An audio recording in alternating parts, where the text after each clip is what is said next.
Nós de Quatro Rodas temos sido portadores de boas notícias. Isso porque os carros no Brasil têm reduzido de preço, em especial os carros elétricos. E agora eu vou te dar uma outra boa notícia.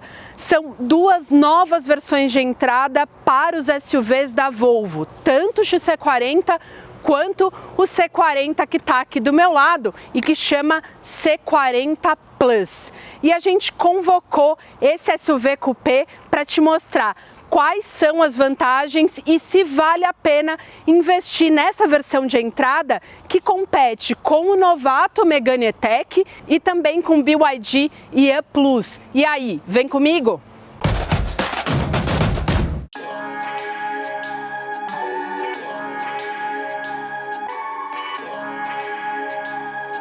Mas antes de eu te contar tudo sobre esse elétrico aqui, eu vou pedir para você se inscrever no canal, ativar o sininho das notificações, assim você não perde nada do que a QR faz por aqui. E para assinar todo o conteúdo da Quatro Rodas, basta apontar a câmera do seu celular para o QR Code que está aparecendo aqui ao lado.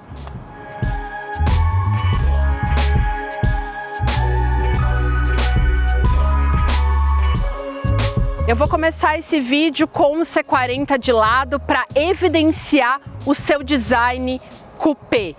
O C40 foi o primeiro modelo elétrico realmente concebido para ser elétrico dentro da linha da Volvo. Isso faz com que ele se beneficie disso. Portanto, o design foi realmente concebido e tem essa descida de teto aqui que é evidenciada tanto por esse spoiler quanto por esse aerofólio no fim do vidro traseiro. E toda essa área aqui é realmente muito interessante em termos de design e, como você pode ver, traz esse quê de coupé para o SUV. E essas duas peças que eu te mostrei, tanto o spoiler quanto o aerofólio, não tem apenas uma função estética, mas também aerodinâmica. Segundo a Volvo, o arrasto aerodinâmico diminuiu de 0,33 para 0,31 e isso contribui para uma maior autonomia e também com melhor desempenho.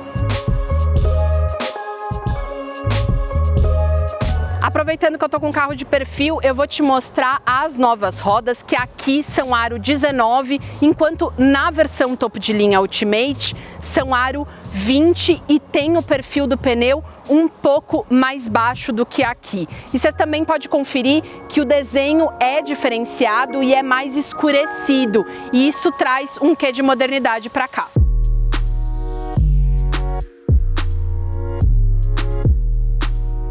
Em termos de dimensões, o C40 tem 4,43 m de comprimento total e 2,70 m de entre-eixos. Para você ter uma referência, o Megane E-Tech é um pouco menor e o Plus um pouco maior. Inclusive o BYD é 2 centímetros maior no entre-eixos, mas eu vou te mostrar daqui a pouco como que é o espaço lá dentro.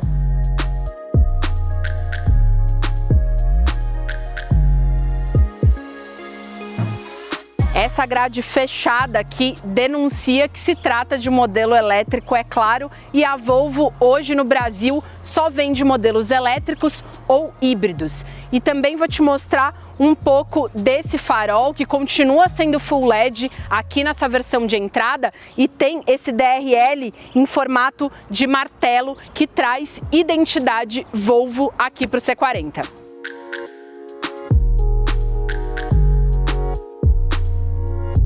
Bom, elétricos têm algumas vantagens além do torque instantâneo. Também tem a possibilidade de eu ter um compartimento aqui na frente, onde antes era o motor a combustão. Eu tenho 21 litros aqui e aqui eu também posso guardar, por exemplo, o cabo, tá, de recarga e também pode me auxiliar para as compras do dia a dia. 21 litros cabem fácil 3 sacolas de mercado por aqui.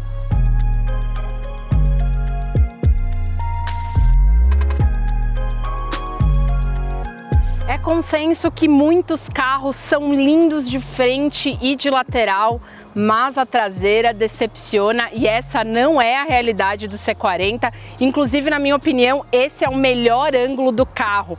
Isso porque as lanternas invadem aqui a tampa do porta-malas e isso traz uma unidade bem distinta por aqui. Além disso, os vincos são bem marcados e traz também robustez aqui para essa traseira. Também gostaria de evidenciar que essa área envidraçada maior também traz robustez e também evidencia um modelo mais alto e mais largo do que ele realmente é.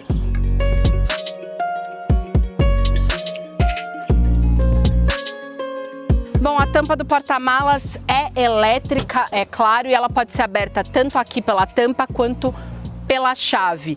A capacidade é de 413 litros, é uma boa capacidade, mas ela é menor daqui dos rivais que tem 440 litros. E aqui vale eu comentar que existe um compartimento para acomodação de objetos menores aqui embaixo. E há realmente um bom espaço por aqui. Não tem step, o C40 usa um kit reparo que fica localizado lá na frente. Agora vamos lá para dentro que eu vou te mostrar como que é o espaço interno.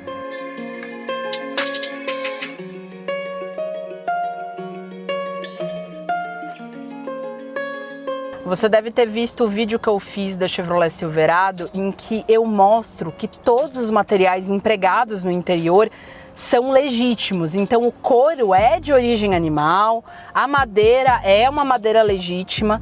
Aqui no Volvo C40 é exatamente ao contrário. Tudo que você está vendo aqui não é de origem animal e é exatamente isso o que a Volvo quer mostrar aqui. Essa é a bandeira que a marca levanta. Então, boa parte dos materiais que você está vendo aqui, tanto esse couro, suede, eles são materiais de origem reciclada. Bom, eu tenho 1,74 m de altura e até tem um bom espaço aqui para as minhas pernas. Mas essa parte traseira acomoda 2 adultos e tão somente. Por mais que eu tenha esse cinto aqui no meio, o túnel central é muito elevado e vai ficar muito desconfortável para um passageiro aqui no meio. Outra coisa que eu queria te mostrar é que você pode ter acesso ao porta-malas exatamente por aqui. Isso é bem interessante para você pegar alguma coisa que você esqueceu lá atrás. Bom, esse teto de vidro panorâmico é um dos destaques do C40. Ele não abre e ele tem, segundo a Volvo, uma proteção contra os raios ultravioleta e também contra o calor. Se por acaso todo o calor que batesse aqui no teto entrasse na cabine, ia ficar insuportável aqui dentro. E mesmo assim ele não rouba espaço da altura e pessoas de cerca de 1,80 m não vão ter dificuldade por aqui. E antes que eu esqueça, eu vou te falar um pouquinho aqui desse painel de portas que tem essa textura em plástico e combina bem com essa proposta reciclada da Volvo. Aqui também não é metal, é plástico, mas o acabamento é esmerado e ele traz um toque agradável tanto aqui nas portas quanto aqui no banco. Me fez um pouco de falta a ausência de controle da temperatura do ar. Eu só tenho essas 2 saídas de ar aqui.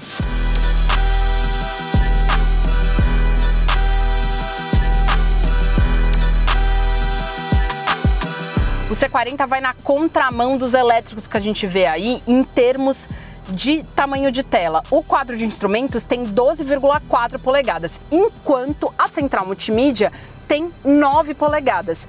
É na vertical, como em todo o Volvo, mas era esperado que a tela fosse tão grande quanto o quadro de instrumentos, o que é natural dentro desse setor. O sistema operacional da central multimídia chama Android Automotive e ele é baseado no Google. Portanto, se você tem uma conta Google, todos os aplicativos que estão nessa conta vão ser transferidos para cá. E isso faz com que você se livre da utilização do seu smartphone aqui dentro do carro. E aí você pode baixar os aplicativos nativos, como o Waze, por exemplo, Google Maps e tantos outros, até Spotify, por exemplo. De qualquer maneira, há conexão também com Apple CarPlay e Android Auto sem fio. A operação é bem intuitiva e ela é realmente uma das centrais multimídias mais avançadas do mercado. Falando um pouco aqui do acabamento, assim como lá atrás, os materiais empregados aqui são reciclados e, portanto, são de plástico rígido aqui, mas tem uma boa textura e não tem rebarbas. A gente tem, inclusive, aqui na frente do passageiro, uma textura para dar um quê de sofisticação para esse modelo. E esse requinte, essa sofisticação fica mais evidente à noite, pois tanto essa peça quanto essa aqui no painel das portas ficam iluminados.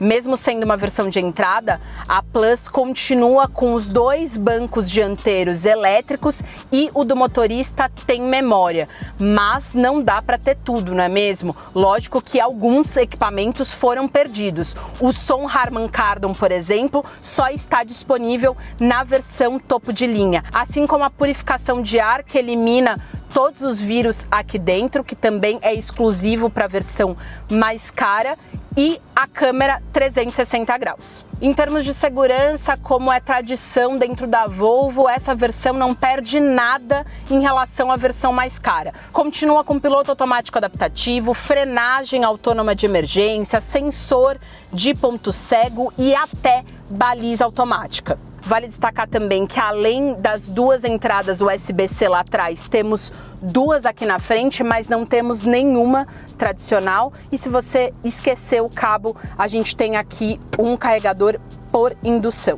Em termos de ergonomia, além dos ajustes elétricos aqui do banco, é importante destacar que o volante tem ajuste de altura e também de profundidade, mas nada da comodidade do elétrico por aqui, é manual mesmo. Agora vamos dirigir porque tem bastante mudança nas impressões, afinal esse SUV Coupé se tornou um SUV com tração traseira graças à montagem do motor elétrico lá no eixo traseiro. Vamos conferir comigo.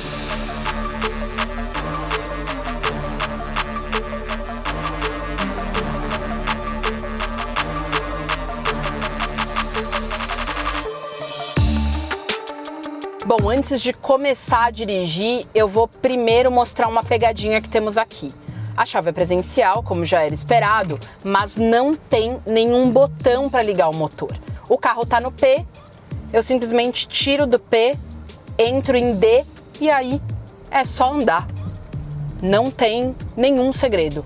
A mesma coisa para desligar. A partir do momento em que eu coloco no P e abro a porta, ele desliga o motor automaticamente.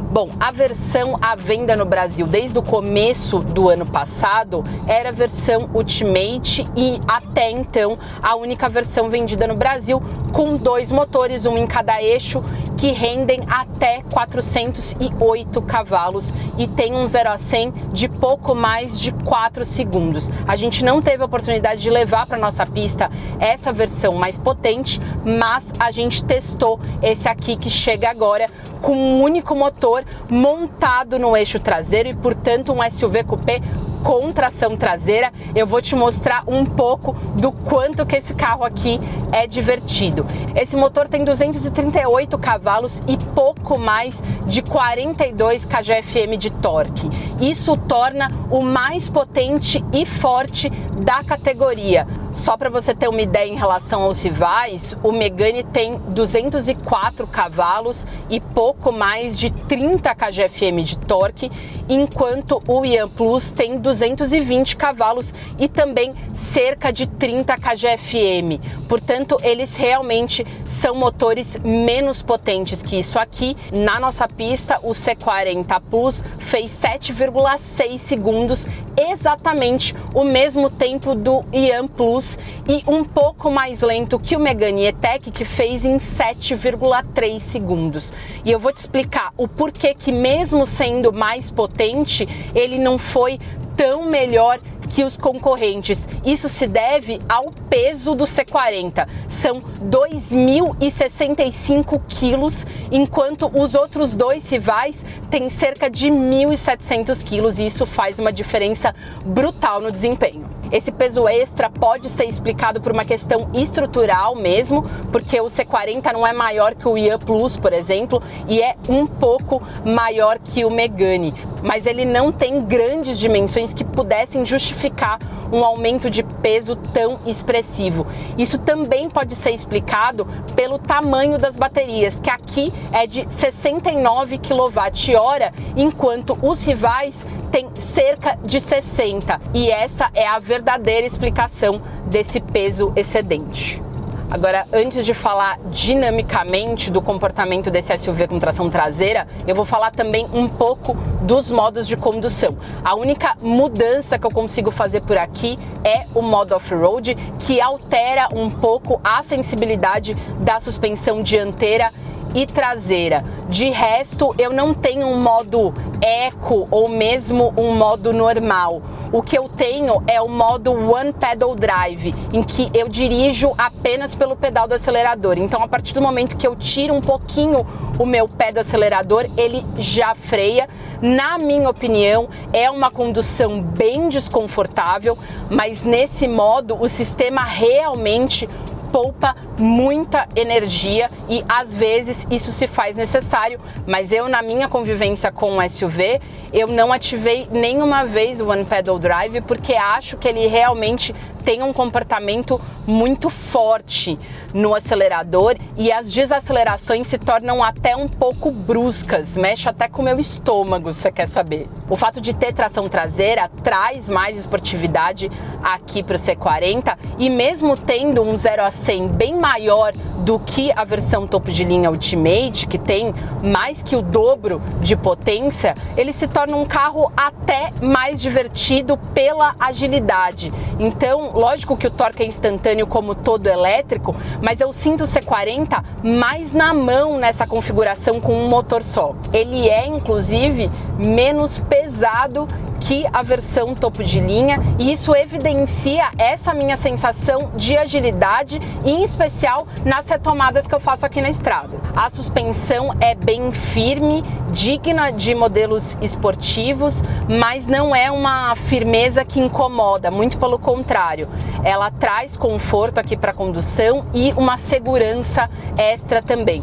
Os pneus têm um perfil um pouquinho maior do que na versão Ultimate, mas isso não faz com que eu tenha nenhum desconforto aqui no volante, muito pelo contrário. Eu sinto ele muito estável, muito no chão e nas curvas ele também se comporta muito bem. Uma coisa que me incomodou bastante aqui na condução do C40 foi a visibilidade, que é bem ruim na parte traseira. Então assim, eu não consigo enxergar muito bem pelo fato de que o vidro traseiro é bem inclinado.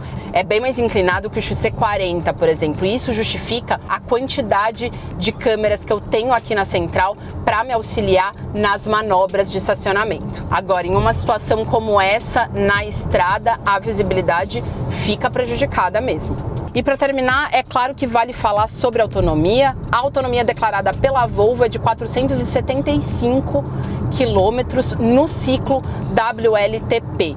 No ciclo do Inmetro são 385 km. Tem uma diferença de autonomia para a versão mais cara, que tem 530 km no ciclo WLTP, pelo fato de que as baterias por lá têm capacidade maior de 78 kWh, mas você deve concordar comigo que não é uma diferença gritante de 530 para 475. Na vida real, a gente chegou a fazer perto de 400 a 420 quilômetros de autonomia numa convivência de uma semana que a gente teve com o carro, e a gente fez uma recarga rápida de cerca de meia hora para carregar até 80% da bateria.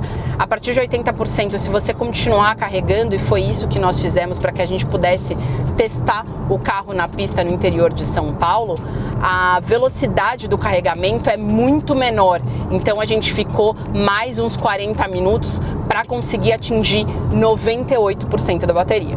E vale lembrar aqui que é recomendado que, se você tiver um carro elétrico, você tem que ter um wallbox na sua casa, senão não faz sentido ter um carro como esse aqui. Você precisa ter um carregamento doméstico para que você não passe nenhum aperto no dia a dia. E para quando você for para a estrada, o ideal é que você vá para estradas que tenham recarga rápida e, portanto, você vai conseguir recarregar o seu carro em meia hora, de 10 a 80% da bateria. Isso se você não pegar fila, e ultimamente a gente tem pegado.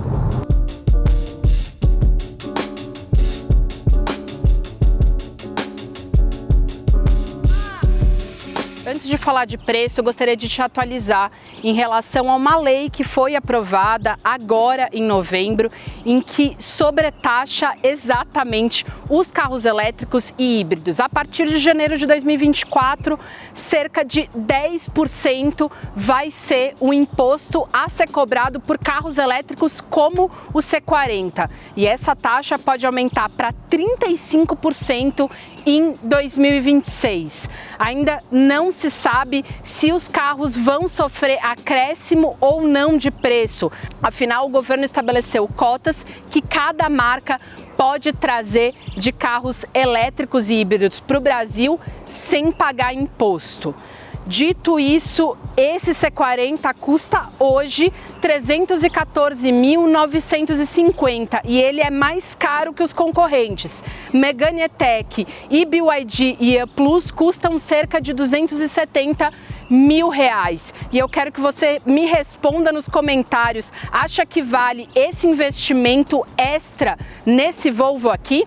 É isso, espero que tenham gostado do vídeo, peço que curtam e compartilhem com seus amigos. E não deixem de conferir tudo que a Quatro Rodas faz em todas as redes sociais e também no site quatrorodas.com.br. Quatro Rodas, aqui se faz jornalismo. Um beijo!